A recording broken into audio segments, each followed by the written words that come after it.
Hello student, मैं हूँ राजेश भड़ारिया और कंप्यूटर फॉर क्वांट चैनल के अंदर आपका हार्दिक स्वागत है। तो प्लीज़ अगर आपको अच्छा लगता है ये चैनल तो इस चैनल को सब्सक्राइब करें। चैनल का नाम है कंप्यूटर फॉर क्वांट। वीडियो को लाइक करें, कमेंट करें और शेयर करें। हम कर रहे हैं 5000 इम्पोर्टेंट क्वेश्चन की सीरीज़, जिसके अंदर कंप्यूटर नेटवर्क के अंदर जितने क्वेश्चन बन सकते उतने मैंने बना के और वीडियोस अपलोड भी कर दिए हैं। अगर और भी उसके अंदर क्वेश्चंस की ज़रूरत होगी तो मैं जब भी मुझे टाइम मिलेगा और बना के अपलोड करूँगा। अभी जो हाल फिलहाल हम आज से चालू कर रहे हैं वो डेटाबेस मैनेजमेंट सिस्टम और एक ऑपरेटिंग सिस्टम का क्वेश्चन बैंक भी मेरे पास पड़ा हुआ है, तो पर मुझे वीडियो बनाने का टाइम नहीं मिल रहा है।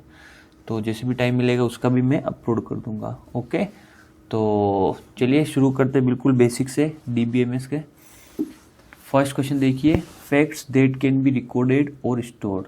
तो इसमें फैक्ट्स का मतलब क्या है? कोई भी इमेज हो सकती है, कोई भी वीडियो हो सकता है, कोई भी टेक्स्ट हो सकता है या एनीथिंग जो हम क्या करना चाहते हैं, कंप्यूटर के अंदर स्टोर करना चाहते हैं। तो उसे क्या बोलूँगा मैं? डेटा इंफॉर्मेशन डेटाबेस या डेटाबेस मैनेजमेंट सिस्टम। तो देखिए अभी ये जो बात कर रहा है वो रेंडमली डिस्ट्रीब्यूटेड डेटा की कर रहा है। ओके, तो जो हमारा फर्स्ट क्वेश्चन का आंसर क्या है? डेटा। तो जब भी इस तरह का क्वेश्चन आए कि रिकॉर्डेड या स्टोर्ड डेटा हम करना चाहते हैं तो हमारा आंसर क्या हो जाएगा? डेटा।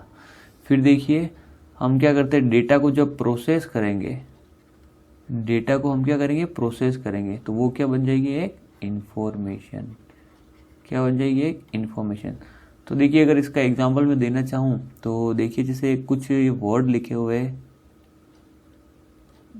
ये है जाता, फिर राम कोमा घर है। तो जाता राम घर है, इससे हमें कुछ पता नहीं चल रहा है कि ये क्या कहना चाहता है। अगर हम जब इसको प्रोसेस करेंगे तो हमारे पास इंफॉर्मेशन क्या हो जाएगी? राम घर जाता है। तो समझ में आ गया होगा आपको, मतलब रो डेटा और इन्फॉर्मेशन के अंदर ऐसी चीज, ऐसा स्टेटमेंट जिससे मुझे पता चले, कोई मीनिंगफुल अर्थ निकले। तो क्वेश्चन देखिए, when data is process to make it organise and useful, उसे हम क्या बोलते हैं? इंफॉर्मेशन। ओके, इसका मैंने अभी एग्जाम्पल बता दिया। थर्ड देखिए, dash is a collection of inter related data. Inter related data के कलेक्शन को हम क्या बोलते हैं? डेटाबेस। ठीक है, तो बिल्कुल ये बेसिक से चालू किया है मैंने। जिस तरीके से मैं पढ़ा रहा हूँ कोचिंग के अंदर, इंस्टीट्यूट के अंदर, वहाँ जो कंटेंट है उससे मैं बिल्कुल क्वेश्चन फॉर्म करता हूँ। मुझे कंटेंट डालने का टाइम नहीं मिलता है ऑनलाइन, तो मैं बैकएंड से चल रहा हूँ, मैं क्वेश्चन डालता हूँ और क्वेश्चन से आप समझ सकते हैं सारी चीज़ें। ठीक है, फोर्थ देखिए, dash is a collection of inter related data and set of programs to manipulate those data. तो इसका जो हम आंसर क्या है? Database management system. डेटाबेस क्या होता है? जिसके अंदर हम क्या करते हैं? डेटा को एंटर करते हैं। और डेटाबेस मैनेजमेंट सिस्टम क्या होता है? इस तरीके से लेयर प्रोवाइड करता है तो हम डेटा को मैनेज कर सकते हैं, मतलब मैनिपुलेट कर सकते हैं।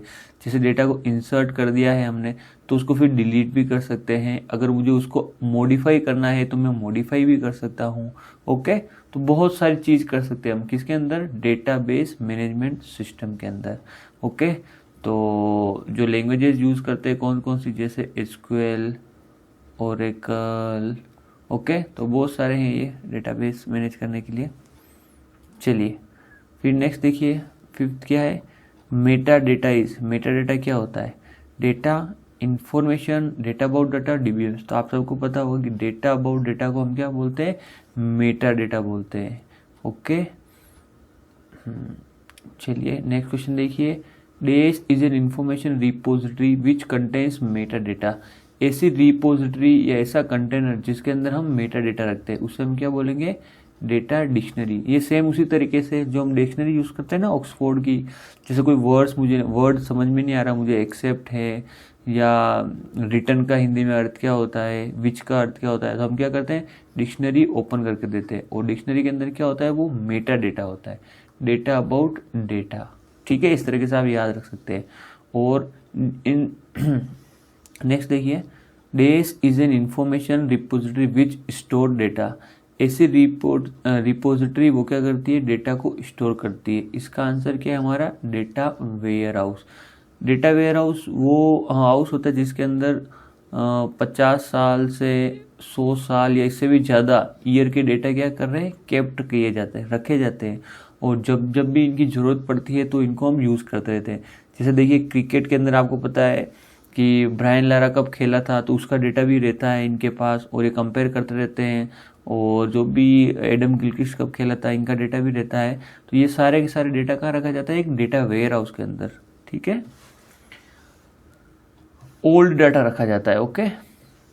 8th, which is advantage of file system. इनमें से फाइल सिस्टम का एडवांटेज क्या है, तो देखिए बेसिकली क्या है, सबसे पहले फाइल मैनेजमेंट सिस्टम आया, फाइल मैनेजमेंट सिस्टम, और वहाँ से हम फिर किसके अंदर मूव है, डेटाबेस मैनेजमेंट सिस्टम के अंदर।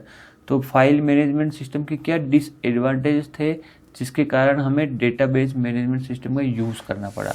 तो चलिए वो देखते हैं। डेटा रिडेंडेंसी, तो मैं आपको बता दूं यहाँ जो भी दिए हुए सारे के सारे क्या दिए हुए, डिसएडवांटेजेस दिए हुए। किसके दिए हुए हैं, फाइल मैनेजमेंट सिस्टम के। ओके।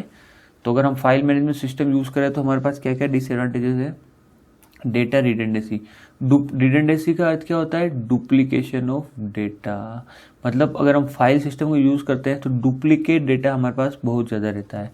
डेटा इनकन्सिस्टेंसी, अगर डेटा डुप्लीकेट रहेगा और अगर एक डेटा के अंदर ये D1 दो जगह है और एक डेटा के अंदर मैं चेंज कर रहा हूँ, जैसे D1 की वैल्यू 100 थी और D1 किसी फाइल के अंदर है, वहाँ मैंने इसको एड ऑन करके 105 कर दिया और यहाँ पे मैंने कुछ चेंज नहीं किया, तो देखिए D1 की वैल्यू एक समय में दो वैल्यू आ रही, तो ये डेटा क्या है, इनकन्सिस्टेंट। ओके।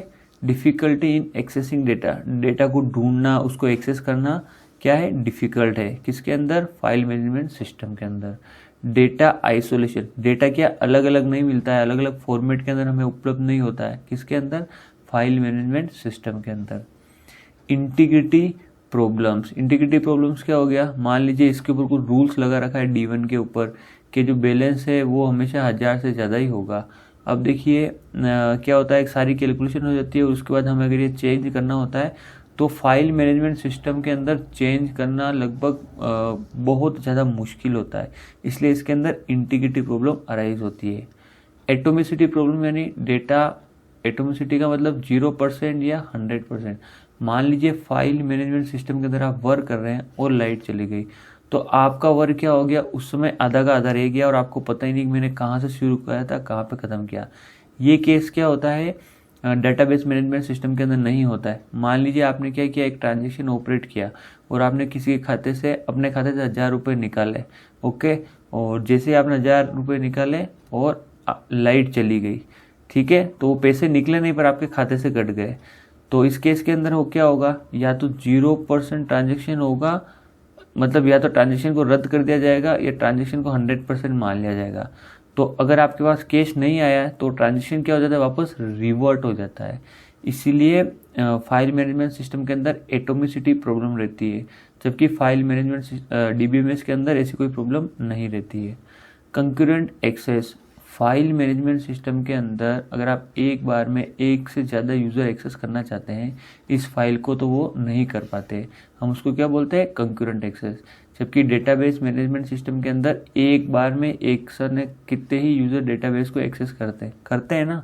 हम वेबसाइट चलाते हैं, अभी आप यूट्यूब पे वीडियो देख रहे हो तो ये फाइल जहाँ भी सेव है मेरा वीडियो, हो सकता है एक से ज़्यादा जने देख रहे हो, 10 जने देख रहे हो, एक बार में 100 जने देख रहे हो, तो ये क्या हो रहा है, फाइल शेयरिंग मोड पे ही तो है। तो ये किसके कारण हो रहा है, डेटाबेस मैनेजमेंट सिस्टम के कारण। तो हमें क्या पूछा था, which is advantages of file management system, तो इसमें कोई भी एडवांटेज नहीं है, ये सारे के सारे डिसएडवांटेज लिखे हुए हैं। आपको याद करने के लिए मैंने इस तरीके से क्वेश्चन फ्रेम किया है। नहीं, देखिए which is disadvantages of DBMS, इनमें से DBMS का डिसएडवांटेज क्या है, तो यहाँ जो भी दिए हुए हैं सारे के सारे एडवांटेज है, किसके, DBMS के। तो देखिए मिनिमम डेटा रिटेंडेंसी, इसके अंदर डेटा डुप्लीकेशन कम से कम होगा, डेटा इनकन्सिस्टेंसी नहीं होगी, एक इजी टू एक्सेस होगा, डेटा आइसोलेशन फॉर्म के अंदर मिलेगा, गारंटीड एटोमिसिटी, अगर ट्रांजेक्शन गलत हो जाता है तो वापस रोल बैक कर जाएगा। तो इसका आंसर क्या है, नन। उम्मीद है आपको समझ में आ रहा होगा, ये सारा थ्योरेटिकल पोर्शन है तो आपको याद रखना पड़ेगा। फिर देखिए this is outside structure of database, तो स्कीमा, स्टांस, व्यू और नन। तो आउटसाइड स्ट्रक्चर जो होता है डेटाबेस का उससे हम क्या बोलते हैं, स्कीमा बोलते हैं। स्कीमा क्या हो जाता है, जैसे मान लीजिए आपकी टेबल है और इसके अंदर आपने क्या किया, एट्रीब्यूट मतलब कॉलम बनाए, ठीक है, ये आपकी टेबल हो गई, ये कॉलम हो गए, तो इस स्ट्रक्चर को मैं क्या बोलूँगा, स्कीमा है, ये इसका क्या है, schema. The data in a database extracted at a certain time, किसी पर्टिकुलर मोमेंट के ऊपर अगर हम डेटा को एक्सट्रैक्ट करते हैं डेटाबेस से तो उसको हम क्या बोलते हैं, इंस्टांस बोलते हैं। ध्यान रखना, किसी पर्टिकुलर टाइम या मोमेंट के ऊपर अगर हम डेटा एक्सट्रैक्ट करते हैं डेटाबेस से तो उसे मैं क्या बोलता हूँ, इंस्टांस बोलता हूँ। ओके, इंस्टांस मतलब देखिए मान लीजिए विराट कोहली खेल रहा है और आपने देखा कि उस समय उसके रन आ रहे हैं 79, तो ये 79 कहाँ से आ रहा है, डेटाबेस से। अगर 5 मिनट बाद देखेंगे तो इसके रन कितने हो गए, 85 हो गए मान लीजिए। तो उस समय जो हमने इंस्टांस देखा डेटाबेस का उस समय इसके 79 रन थे और बाद में 5 मिनट बाद हमने वापस डेटाबेस का एक इंस्टांस निकाला, एक और क्वेरी फायर की, उस समय इसके रन कितने हो गए, 85 हो गए। तो ये डिपेंड करता है टाइम के ऊपर, किसी टाइम के ऊपर अगर हम डेटाबेस के अंदर से डेटा निकालते हैं तो उसे हम क्या बोल रहे हैं, इंस्टांस। 12 देखिए, how data shown to user by hiding certain contents. तो कुछ सर्टेन कंटेंट्स को अगर हम हाइड करते हैं तो उसे हम क्या बोलते हैं, schema, stance, view of data और नन, उसे हम क्या बोलेंगे, व्यू ऑफ डेटा या एब्स्ट्रैक्ट व्यू। ओके, देखिए क्या कहना चाहता है, इसका मतलब मान लीजिए ये एट्रीब्यूट ABCD, तो जब भी हम स्टांस निकालेंगे तो ये सारे के सारे जितने भी बड़ी टेबल होगी सारी आ जाएगी। मैं ये चाहता हूँ कि मैं AB कॉलम ही देखूँ तो मैं क्या करूँगा, व्यू का यूज़ करूँगा। तो यहाँ पे मैं किसका यूज़ करूँगा, view of data, abstract view का। तो मुझे जिस कॉलम की ज़रूरत है वो कॉलम ही मेरे पास निकल के आएगा। 13 देखिए, स्कीमा क्लोज टू यूज़र। तो यहाँ पे स्कीमा के बारे में बता रखा है, यहाँ पे 3 लेवल ऑफ एब्स्ट्रैक्शन बता रखा है। तो मैं यहाँ पे बना ही देता हूँ ताकि यहाँ पे लिख लीजिए स्कीमा और यहाँ पे लेवल। सबसे आउटर जो हमारे पास होता है वो होता है एक्सटर्नल, ओके, उसके बाद होता है कंसेप्चुअल और उसके बाद होता है फिजिकल। और इधर जो सबसे आउटर वाई होता है हमारे पास क्या होता है, व्यू लेवल, और मेरे पास होता है लॉजिकल लेवल, और हमारे पास हो गया यहाँ पे फिजिकल। ओके, और फिर देखिए लॉजिकल लेवल को आप सबको ये चीज़ ध्यान रखनी है ना। फिजिकल लेवल को हम इंटरनल लेवल भी बोलते हैं और व्यू लेवल को एक्सटर्नल लेवल भी बोलते हैं। और जो फिजिकल लेयर है ये lowest level of abstraction provide करता है। एब्स्ट्रैक्शन का मतलब क्या होगा, डेटा हाइडिंग। जैसे हमने डेटा हाइड किया था ना अभी व्यू के अंदर, और जो व्यू है ये क्या प्रोवाइड करता है, highest level of data hiding, ये highest level of data hiding provide करता है। और एक्सटर्नल या व्यू लेवल है वो किसके क्लोज है, यूज़र के। ओके, और ये फिजिकल है, इसके अंदर क्या होगा, आपके डेटाबेस जो स्टोर करते हो वो सारी चीज़ें आएगी, ठीक है। कंसेप्चुअल के अंदर जो क्वेरी आप फायर करते हो वो चीज़ें आएगी कंसेप्चुअल लेवल के अंदर। फिजिकल लेवल के अंदर आएगा आपका स्टोरेज और एक्सटर्नल लेवल के अंदर आएंगे आपके यूज़र। ओके, कंसेप्चुअल लेवल के अंदर एक और चीज़ क्या आती है कि व्हाट डेटा इज स्टोर्ड।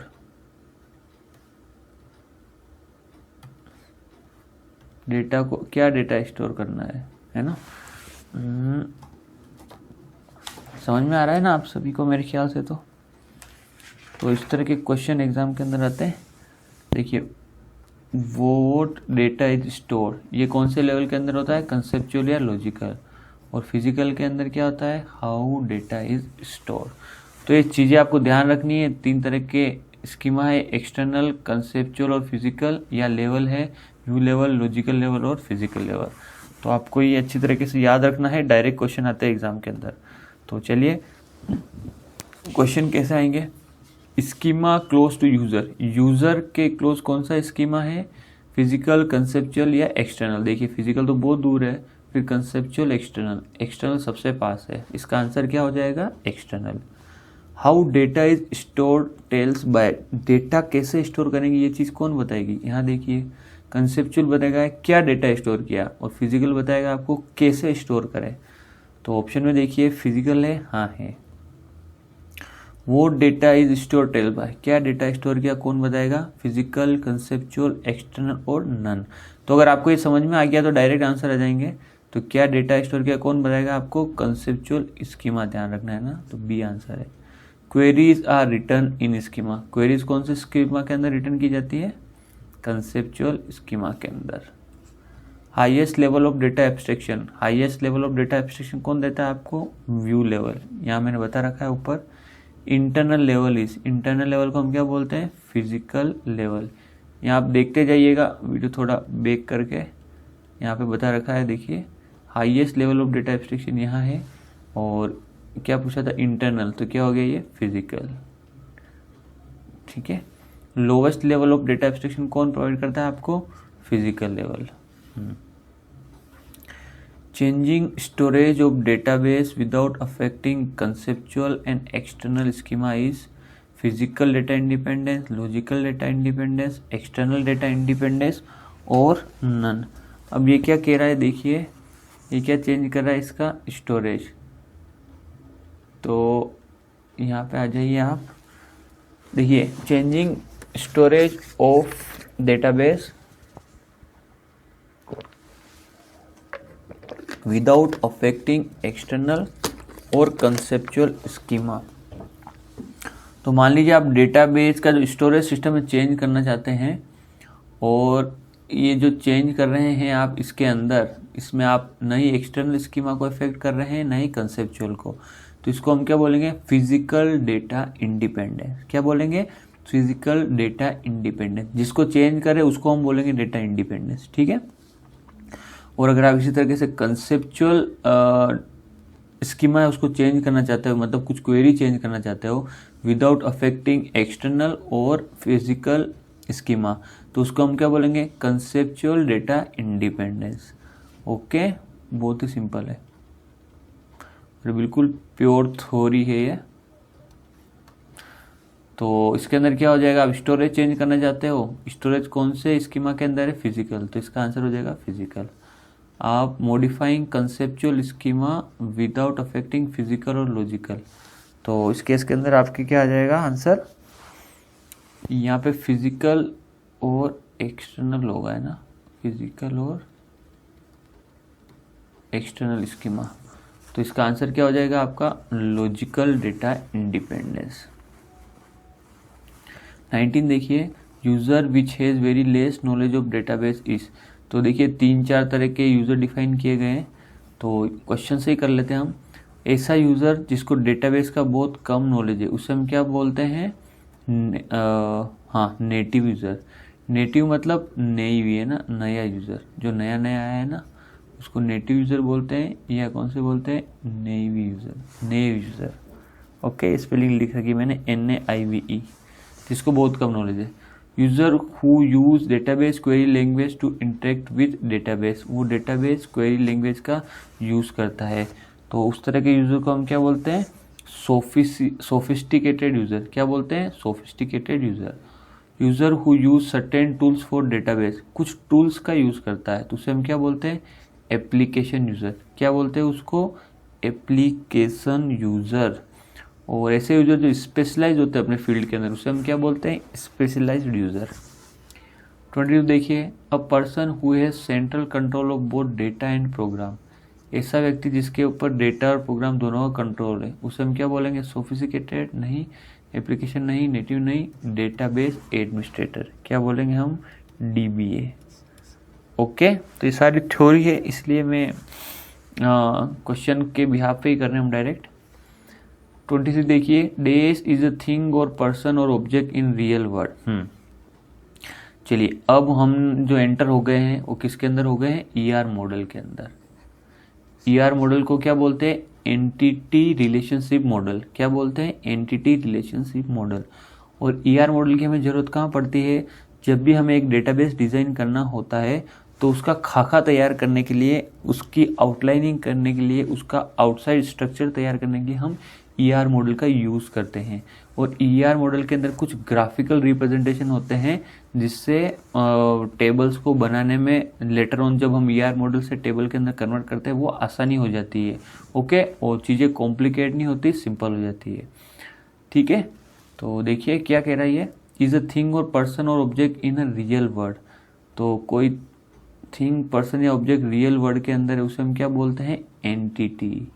क्या बोलते हैं उसको, entity. This is an association between two entity. इससे पहले देख लिया 25 वाला, these are properties hold by an entity. तो एंटिटी की प्रॉपर्टी कौन होल्ड करता है, उसे मैं बोलता हूँ एट्रीब्यूट।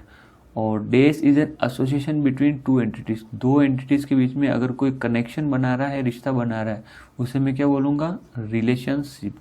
तो देखिए क्या दिया हुआ है, बता देता हूँ आपको। इसका कहने का मतलब है ये चीज, और ये हो गया आपके एट्रीब्यूट। तो देखिए मान लीजिए कोई ये स्टूडेंट एंटिटी है। ओके, जो रेक्टेंगल के अंदर हम क्या बोलेंगे इसको, एंटिटी। मान लीजिए कोई स्टूडेंट एंटिटी है, तो सिर्फ स्टूडेंट से तो हमें नहीं पता चल रहा है आप क्या जानना चाह रहे हो, तो इसके अंदर कुछ फील्ड डिफाइन करेंगे। मान लीजिए मैं जानना चाह रहा हूँ स्टूडेंट का नाम, स्टूडेंट की एज क्या है। आई बात समझ में। तो कोई भी थिंग है, पर्सन या ऑब्जेक्ट है, उसे मैं क्या बोलूंगा, एंटिटी। तो ये क्या हो गया आपकी entity. Properties hold bye entity. इस एंटिटी की प्रॉपर्टी कौन बता रहा है, ये। इसे मैं क्या बोलता हूँ, एट्रीब्यूट। क्या बोलता हूँ, एट्रीब्यूट। ओके, और इसी तरीके से एक और ये एंटिटी है जो है कोर्स। तो इन दोनों के बीच में रिलेशनशिप जो बना रहा है, इसे मैं क्या बोलूंगा, रिलेशनशिप। क्या बोलूंगा, रिलेशनशिप। ओके, इसको मैं डायमंड से डिनोट करता हूँ। ये रेक्टेंगल है और इलिप्स है। नेक्स्ट आगे जैसे आएगा पढ़ेंगे हम। चलिए, now can be divided into some part. तो देखिए यहाँ पे जो एट्रीब्यूट हमने अभी ऊपर देखे हैं उसके कुछ टाइप्स है। तो कौन कौन से देख लीजिए आप, जैसे कंपोजिट वर्सेस सिंपल, और आपके पास यहाँ पे आगे multi valued versus single valued, और आगे आपके पास डिराइव्ड वर्सेस स्टोर्ड, और आगे आपके पास कॉम्प्लेक्स। ठीक है, तो ये 6-7 तरह के एट्रीब्यूट्स है। तो हम क्वेश्चन से ही चलते हैं, क्या कहना चाह रहा है तो आपको समझ में आता रहेगा।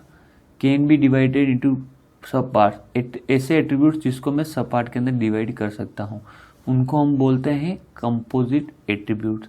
इसका मैं एग्जांपल देता हूँ, जैसे आप नेम। तो नेम के सब पार्ट्स क्या होते हैं आप बताओ मेरे को। फर्स्ट नेम हो सकता है, हाँ। मिडिल नेम हो सकता है, हाँ। लास्ट नेम हो सकता है, हाँ। तो attribute which can be divide into सब पार्ट, ये सब पार्ट में डिवाइड हो रहा है, इसे मैं क्या बोलूँगा, कंपोजिट। और जो सब पार्ट्स है उसको मैं क्या बोलूँगा, सिंपल एट्रीब्यूट। जो सब पार्ट है उसको मैं क्या बोलूँगा, सिंपल एट्रीब्यूट। तो इसको मैं ऐसे भी बोल सकता हूँ कि attribute which can not be divided into सब पार्ट, जो फर्दर सब पार्ट के अंदर डिवाइड नहीं हो सकते, तो इसको मैं क्या बोलूँगा, सिंपल एट्रीब्यूट। शायद मैंने कॉपी पेस्ट गलत कर दिया है। Days can not be divided into सब पार्ट, तो इसका जो आंसर हो जाएगा ये है ना, ये कॉपी पेस्ट, ये आप है ना, ये ऑप्शन ये वाले मान के चलना है ना, ये वाले। तो इसका आंसर क्या हो जाएगा, बी हो जाएगा, मतलब सिंपल एट्रीब्यूट। ठीक है, यहाँ पे मैंने ये शायद कॉपी पेस्ट मैंने गड़बड़ कर दी है। तो इसके जो ऑप्शन है आप ये वाले मान के चलना। इसका ऑप्शन है 26 वाले का मान का चलना, A composite, B simple, C multi value और डी सिंगल वैल्यू। नेक्स्ट देखिए 28, this has more than one value. तो ऐसे कौन से एट्रीब्यूट है जिसकी एक से ज़्यादा वैल्यू होती है, उसको मैं क्या बोलता हूँ, मल्टी वैल्यूड एट्रीब्यूट। तो इसका जो आंसर क्या हो जाएगा, सी आ जाएगा। तो देखिए यहाँ पे मल्टी वैल्यू एट्रीब्यूट कौन से होते हैं, जिसकी एक से ज़्यादा वैल्यू हो सकती है। इसका मैं एग्जांपल दे देता हूँ आपको, जैसे मान लीजिए मोबाइल नंबर। क्या एक पर्सन के पास एक से ज़्यादा मोबाइल नंबर हो सकता है, हाँ होता है ना। एक पर्सन के पास एक से ज़्यादा मोबाइल नंबर हो सकता है, इसे मैं इसे क्या बोलता हूँ, मल्टी वैल्यूड एट्रीब्यूट। अब सिंगल वैल्यूड एट्रीब्यूट कौन सा हो गया, मान लीजिए आपकी डेट ऑफ बर्थ हो गई, तो ये सिंगल वैल्यू एट्रीब्यूट है। ये नाम है, नाम भी सिंगल वैल्यूड है। कैसे है, क्या एक आदमी के दो नाम हो सकते हैं, नहीं हो सकते। तो ऐसे एट्रीब्यूट जिसका वैल्यू सिर्फ सिंगल ही हो सकती, एज है, क्या 2 एज हो सकती है? नहीं हो सकती। ओके, तो ये सिंगल वैल्यू एट्रीब्यूट भी हो सकते हैं। फिर देखिए 28 डैश है, हाँ 6 हो गया। 29 देखिए derived attribute is, derive attribute किसे कहेंगे? तो यहाँ आ जाइए आप, डिराइव एट्रीब्यूट किसे कहेंगे? मान लीजिए ये दी हुई है आपकी डेट ऑफ बर्थ और आपको कैलकुलेट करनी है कि आज की तारीख में आपकी एज क्या है। तो डेट ऑफ बर्थ से मैं क्या कैलकुलेट कर सकता हूँ? एज। तो इसके अंदर मेरा डिराइव एट्रीब्यूट कौन सा हो गया? एज, क्योंकि एज को मैं डिराइव कर रहा हूँ डेट ऑफ बर्थ से। और स्टोर एट्रीब्यूट कौन सा हो गया आपका? Date of birth. ये स्टोर एट्रीब्यूट हो गया और ये डिराइव एट्रीब्यूट हो गया। तो अब क्वेश्चन क्या कह रहा है देखिए, derived attribute is calculate from other attribute, calculate from itself, both और नन। तो जो डिराइव एट्रीब्यूट होता है किससे कैलकुलेट होता है? अदर एट्रीब्यूट से। इसका आंसर क्या आ जाएगा? ए। या अदर की जगह ये भी लिखा हुआ हो सकता था, calculated from stored attribute, calculated from stored attribute. Stored attribute मतलब जिसकी वैल्यू हमने एंटर की है। तो स्टोर्ड एट्रीब्यूट को हम डिराइव्ड एट्रीब्यूट के रेफरेंस में बात करेंगे। उम्मीद है आपको समझ में आ रहा होगा। तो प्लीज़ वीडियो को लाइक ज़रूर करें, जितने भी आपके दोस्त हैं उनके साथ शेयर करें। मुझे सब्सक्राइबर की आवश्यकता है और इतनी क्लास लेने के बाद भी मैं आप सबके लिए टाइम निकाल के क्वेश्चन वीडियो पुट करता हूँ, तो प्लीज़ हेल्प करें थोड़ी सी। ओके, चलिए 30 देखिए, a person name has first name and last name, what type of attribute is. अभी मैंने बताया था जिसका फर्स्ट नेम और लास्ट नेम 2 है, इसका मतलब वो क्या है? कंपोजिट एट्रीब्यूट है, क्योंकि वो 2 से मिलके बना हुआ है, 1, 2 या 2 से ज़्यादा। ठीक है, सिंपल हो नहीं सकता क्योंकि सिंपल के अंदर वो सब पार्ट में डिवाइड नहीं होगा। मल्टीवैल्यूड नहीं हो सकता क्योंकि एक से ज़्यादा वैल्यू नहीं है, नाम एक आदमी का एक ही रहेगा। 31 देखिए, age is calculated from date of birth attribute, what type of attribute age and date of birth is. बताइए, अभी मैंने आपको बताया। तो एज तो मैंने क्या किया है? डिराइव किया है, किससे? डेट ऑफ बर्थ से। तो ये क्या हो जाएगा? Store derive, derive multivalued compose. इसका आंसर क्या हो जाएगा? डी आंसर हो जाएगा। मेरे ख्याल से वेरी सिंपल है, आपको समझ में आने लग गया होगा आप मेरे ख्याल से डिराइव एट्रीब्यूट क्यों है और स्टोर्ड क्यों है। 32 देखिए, person has more then 1 phone number, which type of attribute is. ऐसा व्यक्ति जिसके पास एक से ज़्यादा फ़ोन नंबर क्लियर लिखा हुआ है, इसको मैं क्या बोलूँगा? Multi valued attribute. Okay, a person has 2 address present and permanent, address consist of street number, town, district, which type of attribute is. तो आपको पता है एक एट्रीब्यूट हमारा रह गया था कॉम्प्लेक्स वाला, तो ये इसका एग्जाम्पल है।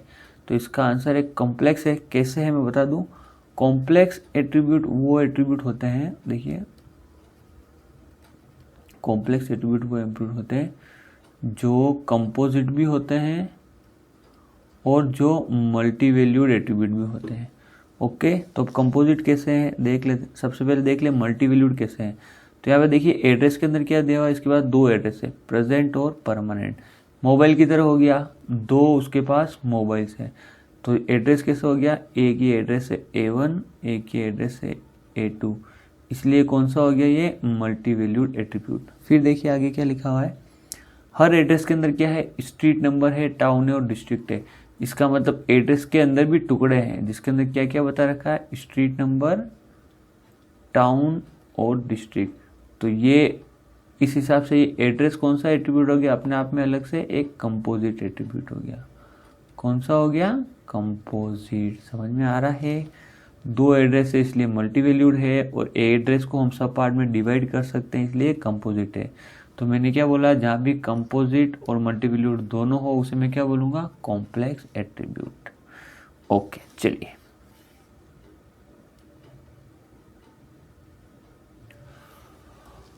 क्वेश्चन देखिए 37, dash is number of entity types that are participating in relationship. तो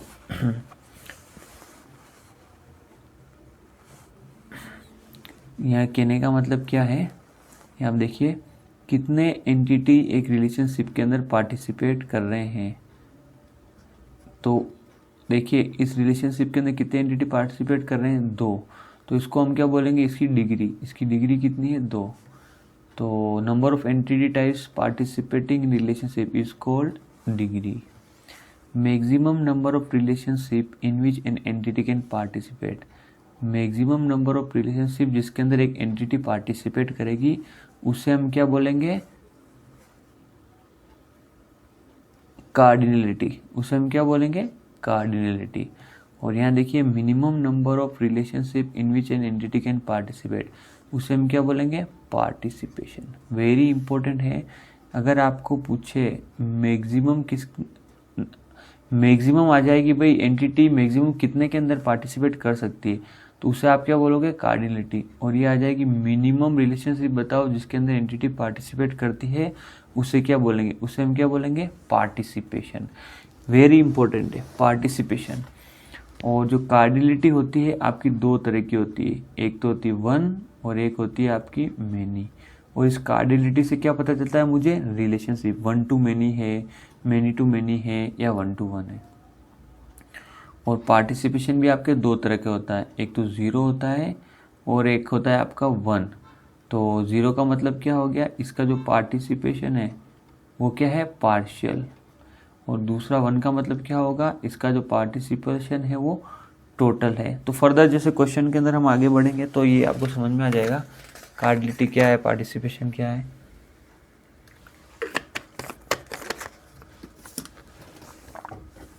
हम्म 39 देखिए, cardinality can be 1 many both. तो मैंने अभी आपको बताया था 1 भी हो सकती है, मैनी भी हो सकती है। पार्टिसिपेशन कैन बी 1 टोटल और both. Which type of relationship is this. तो चलिए अच्छे क्वेश्चंस चालू हो गए हैं। तो आपको ये बताना है कि रिलेशनशिप किस तरह का दिया हुआ है। तो मैं इसके अंदर फिलअप कर देता हूँ, मैं बना नहीं पा रहा था इसलिए। ओके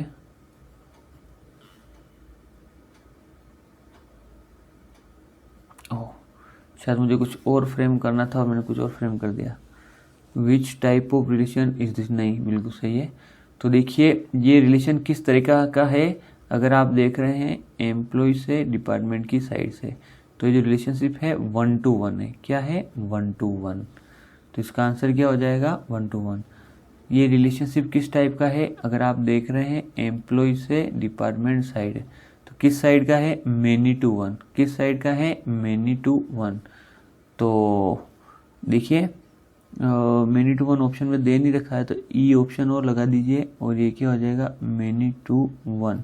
और मान लीजिए मैं इसको बोलूं कि department to entity side, employ side, इस साइड से बात कर रहा हूँ है ना, department to employ side relationship किस तरीके का है, तो यहाँ देखोगे 1 to many। तो ये रिलेशनशिप किस तरीके का मिल जाएगा आपको, 1 to many। और अगर आप एम्प्लॉय टू डिपार्टमेंट वाली साइड बात करोगे तो ये आपको मिल जाएगा मैनी टू 1।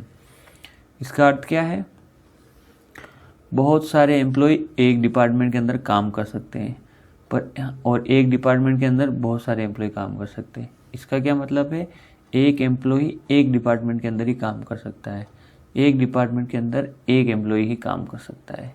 ओके और मैनी टू 1 और 1 to many के अंदर ध्यान रखना है आपको, गलती नहीं करनी, जो मैंने अभी बताया उस ध्यान रखना है आपको। Which type of relationship is this, मान लीजिए इस तरह से दिया हुआ है, तो जो रिलेशनशिप है वो किस तरीका का है, तो ये रिलेशनशिप है वो किस तरीके का है, मैनी टू मैनी। तो इसका आंसर हो जाएगा सी। ओके फिर देखिए जो क्वेश्चन इसमें दिया हुआ नहीं है तो ये मैं बना देता हूँ, क्योंकि मुझे उससे बनाने में बहुत प्रॉब्लम आ रही थी।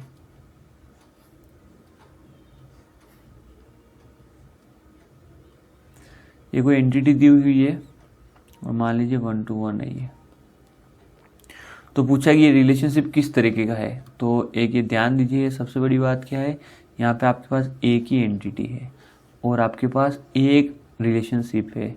तो इस तरह का अगर रिलेशनशिप होता है ना, देखिए कहने का मतलब यहाँ पे आपके पास 2 एंटिटी है, एम्प्लॉय और डिपार्टमेंट, पर यहाँ पे इस रिलेशनशिप के अंदर एक ही एंटिटी है, इसके अंदर यहाँ से पकड़ के इसको वापस इसमें इनपुट कर दिया गया है।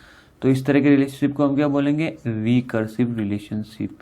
क्या बोलेंगे, रिकर्सिव रिलेशनशिप। ओके देखिए next, which side attribute of relationship will be moved in many to one relationship. तो यहाँ पे मैं बता देता हूँ,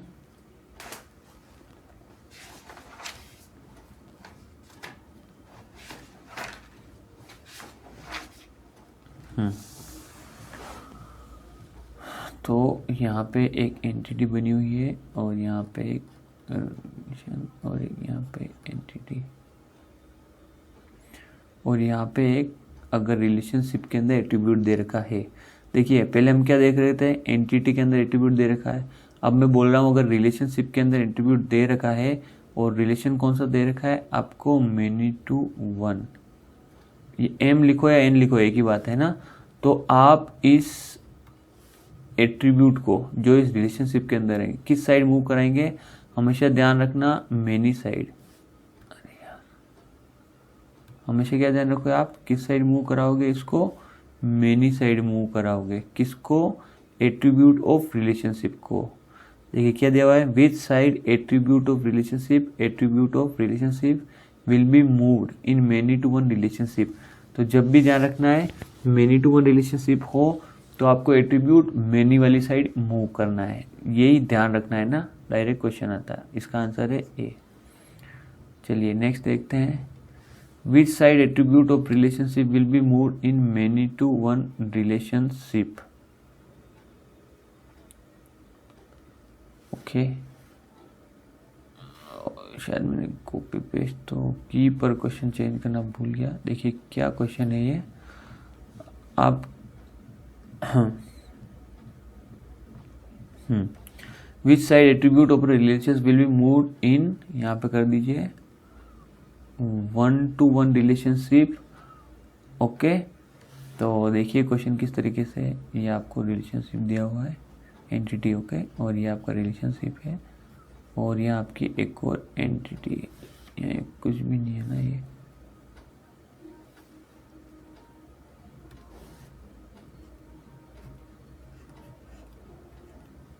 ठीक है, और ये आपका क्या है, रिलेशनशिप के ऊपर एट्रीब्यूट दिया हुआ है और ये जो रिलेशन दिया हुआ है वन टू वन, और आपको इसके अंदर एक के अंदर टोटल पार्टिसिपेशन दिया हुआ है।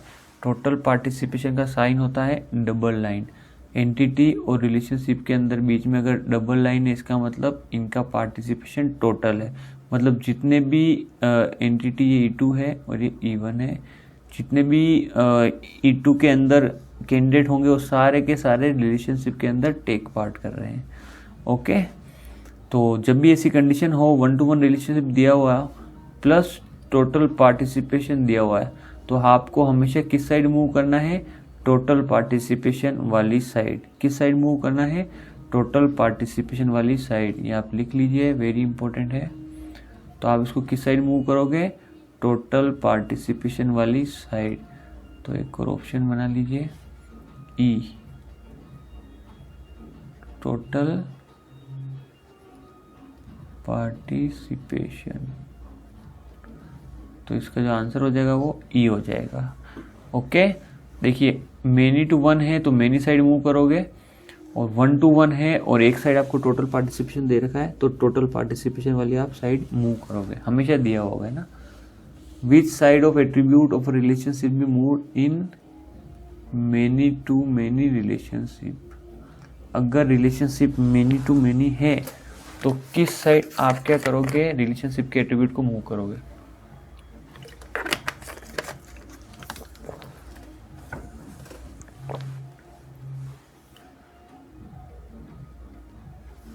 तो एंटिटी E1 है, E2 है, ओके, ये बाय मिस्टेक आ गया, और यह आपको दे रखा है मेनी टू मेनी रिलेशनशिप, और यहाँ पे आपको एक एट्रीब्यूट दे रखा है। तो जब भी ऐसा केस हो कि मेनी टू मेनी रिलेशनशिप दे रखा हो और एक रिलेशनशिप के ऊपर एट्रीब्यूट हो, तो हमेशा ये ध्यान रखना उसको हम कहीं भी मूव नहीं करेंगे। इसका आंसर है सी, विल रिमेन एट रिलेशनशिप। वो हमेशा क्या रहेगा, रिलेशनशिप के ऊपर ही रहेगा, मतलब रिलेशनशिप के साथ ही रहेगा। ओके, तो तीन केस है, तीनों केस को आपको ध्यान रखना है। चलिए नेक्स्ट देखिए, If an entity is weak entity, then it should definitely in total participation in identifying relationship. Very important question है, क्या कह रहा है देखिए।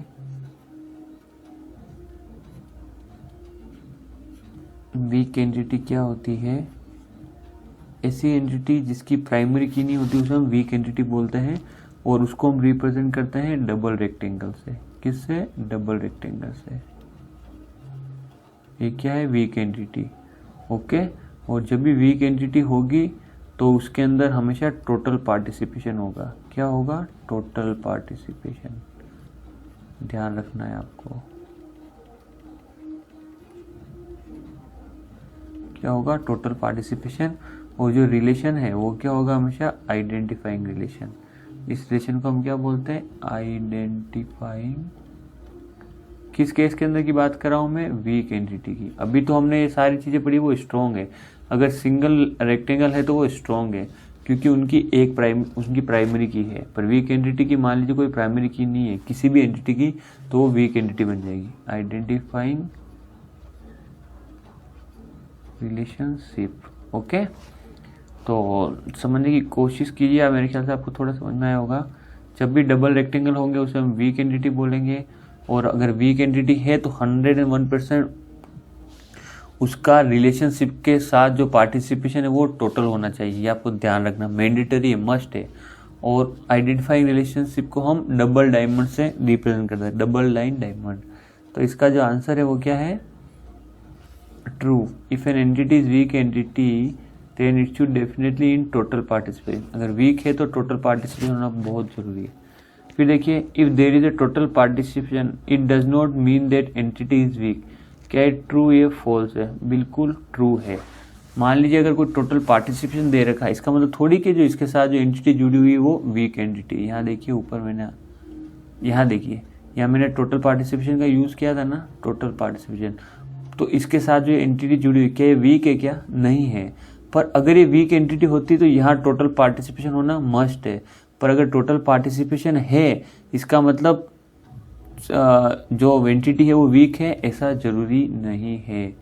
मेरे ख्याल से दोनों बातें आपको क्लियर हो गई होगी। मैंने क्वेश्चन से अच्छे से समझाने की कोशिश की है आपको,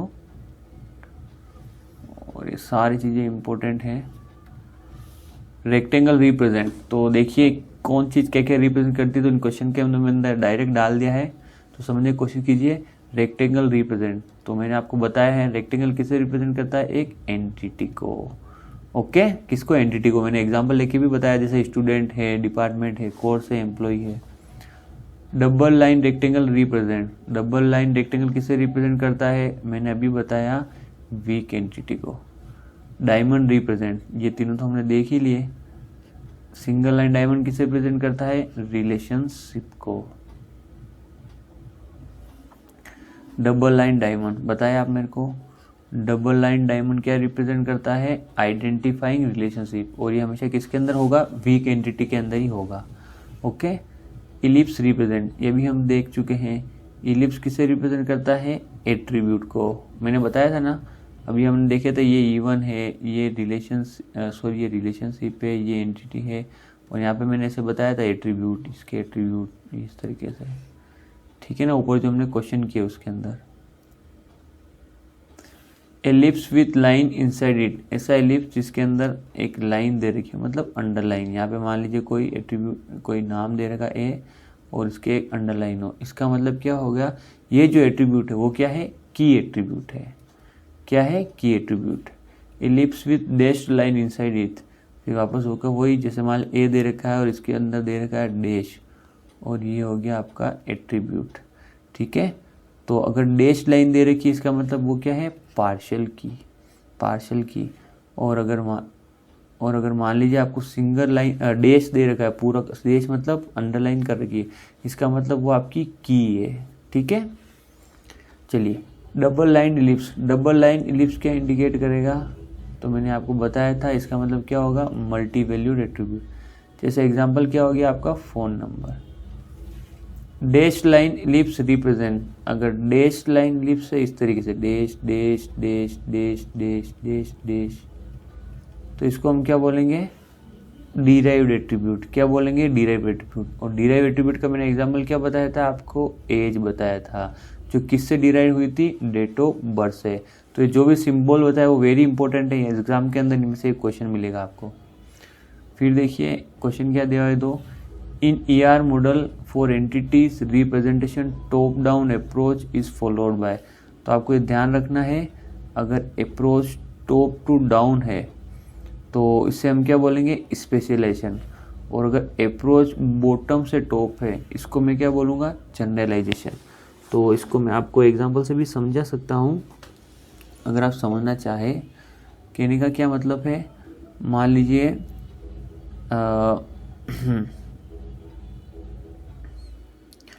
मान लीजिए ये है ह्यूमन, ओके। तो ह्यूमन ले लीजिए या एक और एग्जांपल ले लीजिए। हाँ, मान लीजिए ये है पर्सन। तो पर्सन क्या क्या हो सकता है? आदमी है, पर्सन कोई भी हो सकता है, स्टूडेंट हो सकता है, या क्या हो सकता है यहाँ पे? फैकल्टी हो सकता है, टीचर हो सकता है, या डॉक्टर हो सकता है, इंजीनियर हो सकता है, कुछ भी हो सकता है ना। तो अगर हम इसके स्पेशलाइजेशन के अंदर जाते हैं, और टॉप डाउन अप्रोच फॉलो करके इसको फर्दर डिवाइड करते हैं, तो इससे हम क्या बोलते हैं? Specialization approach. और इसी का अगर रिवर्स है, इसको मैं उल्टा जाता हूँ, जैसे स्टूडेंट है और फैकल्टी है, और मोटे तौर पे इसका मतलब क्या है? ये कोई ना कोई पर्सन है, तो उसे मैं क्या बोलूँगा? जनरलाइजेशन। इसको मैं जनरलाइज करने की कोशिश कर रहा हूँ। देखिए गाय के अंदर, भैंस के अंदर आप जाओगे तो भैंस के अंदर मुर्रा भैंस होती है और अलग किस्म की भैंस होती है, पर उसको जनरलाइज के अंदर जाओगे तो भैंस, और अगर जनरलाइज के अंदर जाओगे तो क्या है? ये जानवर है। आई बात समझ में? और अगर यही मान लिया कि जानवर को अगर मैं स्पेशलाइज करना चाहता हूँ तो जानवर कौन कौन से? गाय हो गई, भैंस हो गई, चीता हो गया, बाघ हो गया। फिर और स्पेशलाइज करना चाहता हूँ तो जो गाय है वो कितने तरीके की, अलग अलग की, देसी गाय है, परदेसी गाय है। आई बात समझ में? मेरे ख्याल से आपको समझ में आ गया होगा। तो जनरलाइजेशन मतलब जनरल वे के अंदर, और स्पेशलाइज मतलब स्पेशलाइज करना। तो उम्मीद है दोस्तों आपको समझ में आया होगा। तो प्लीज़ मेरे चैनल को सब्सक्राइब करें और बेल आइकन दबाना ना भूलें। लाइक ज़रूर करें, कमेंट करें, वीडियो को शेयर करें अपने फ्रेंड्स के साथ। और नेक्स्ट जो भी क्वेश्चंस रेडी होंगे मैं आपके लिए लेके आऊँगा, ओके। एक्चुअली मैं भी पढ़ाता हूँ तो मुझे वहाँ पे भी 2-3 घंटे पढ़ाना पड़ता है, लगभग 2 घंटे। तो वहाँ पे भी बोलना पड़ता है और फिर यहाँ के क्वेश्चन बनाना और फिर से बोलना, बहुत ज़्यादा प्रॉब्लम हो रही है ना। तो भी मैं आपके लिए क्वेश्चंस लेके आऊँगा, आप चिंता मत कीजिए। आपसे मेरी हेल्प कीजिए, सब्सक्राइबर बढ़ाइए प्लीज़। Thank you.